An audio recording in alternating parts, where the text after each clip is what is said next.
Absolutely nothing! It's been a little bit since my last rant about Pokemon TCG Live, so let me set the stage. Oftentimes when people defended Live, they'd say something along the lines of, "It's a beta." Even this past week, after 15 plus months in beta, people were still saying that. But now the beta excuse can no longer be used. PTCGL is fully launching on Thursday, June 8th alongside the new Paldea Evolved expansion. Ahead of that, on Tuesday, June 6th, we'll be getting the launch patch. The patch notes were recently revealed, and as I predicted, there's no tangible difference between the beta version of Live and the full version of Live. It's almost like the word beta meant absolutely nothing in the grand scheme of things. Let me quickly run through the list of new features we are getting at launch. Certain menus during the migration process have been updated. Some gameplay visual effects have been updated. They do that with every update, even when no one asks for them. They added an error message when mixing different V-Union arts. They added visual feedback when a Pokemon's ability prevents taking a prize card for a knockout. They added animations for certain card movements during a match. They updated UI elements in the tutorial regarding relevant information, and they improved code redemption errors for invalid codes. This update is releasing one day after PTCGO shuts down forever, and it's beyond disappointing. Maybe they're saving a huge surprise for the 8th, but based on my experiences with Live in the last 15 months, I highly doubt it.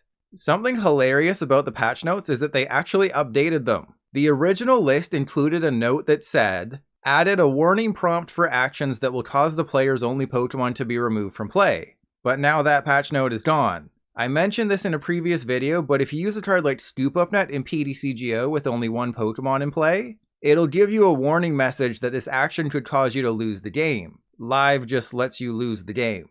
When Live hit 1 year old back in February, I posted a video recapping the disastrous first year and included this graphic. It highlighted several things missing from Pokemon TCG Live when compared to PTCGO, and when Live fully launches 471 days after the beta began, it will still be missing a true expanded format, expanded friend battles, tournaments, GLC, unlimited, a collection viewer, a way to tell who's going first after the coin flip, a game log, the ability to mute your opponent's automatic final prizes, and so much more. Not to mention the lack of any improvements to performance on mobile devices that cause overheating and battery drain. And the lack of any new modes is insane to me. Why isn't there a format for new players solely featuring the free starter decks? The AI in deck testing only uses those free decks, which suggests the infrastructure to make it happen is there. Remember what I said about not ranting about Live for a bit? To the developers' credit, they are finally fixing some issues that have been going on as far back as last year. If you evolve Silver Tempest Kirlia into Silver Tempest Gardevoir after using Kirlia's refinement, you can't use Gardevoir's refinement ability. That will be fixed. Zoroark will no longer be able to let you get another Zoroark. Mulligans will no longer show basic Pokemon. That's been going on for a long time and is super confusing as to why or how that happens. And the promo Manaphy will finally deal damage to the bench. Just like Kirlia, that Manaphy also released in November and has been bugged the entire time. But there's a major fix missing from the patch notes, Gardevoir EX. In the May update for TCG Live, the developers said they fixed an issue where the Psychic Embrace ability could not be used under certain circumstances. As it turned out, they instead introduced a new issue where Gardevoir's Psychic Embrace could not be used on Pokemon recovered from the discard pile. Basically, if you bring back a Pokemon like Zacian V from the discard pile using Clara or Miriam, you can't attach energy to it with Gardevoir in the same turn.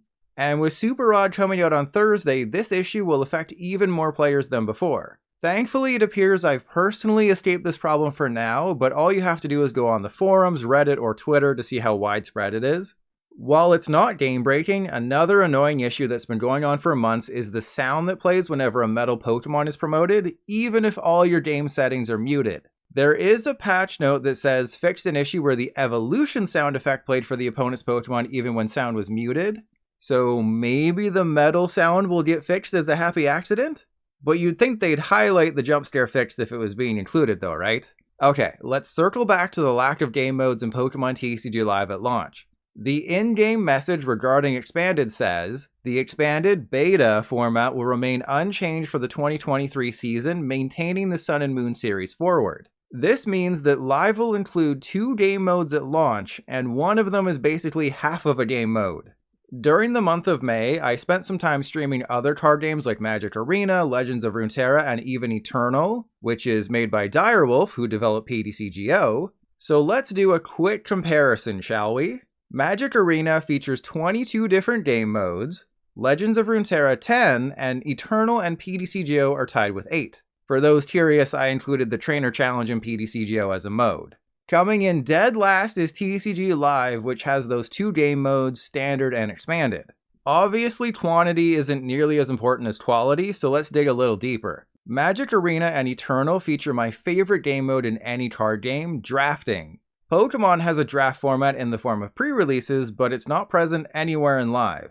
And while Legends of Runeterra doesn't have drafts, it has Path of Champions, a full-fledged single-player campaign in the same vein as Slay the Spire. TCG Live has 0 single-player modes, unless of course you count battling the AI who tries to deck themselves out immediately and never attaches energy to the right Pokemon.